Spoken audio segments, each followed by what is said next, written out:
when I got the job in 2003, or at the end of 2003 going into 2004, we were at an all-time low in everyone's eyes.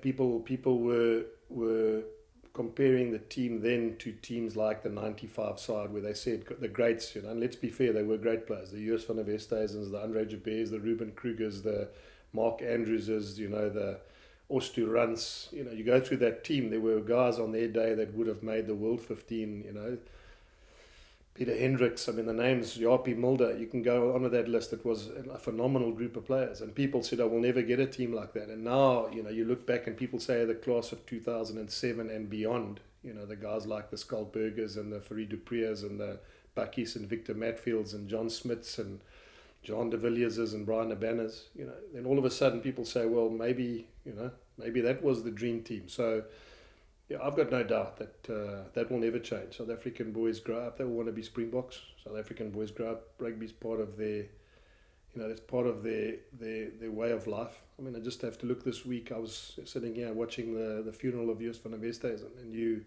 just realise what an impact rugby has in our country.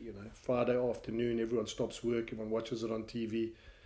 Everyone appreciates what Joost did as a rugby player for South Africa.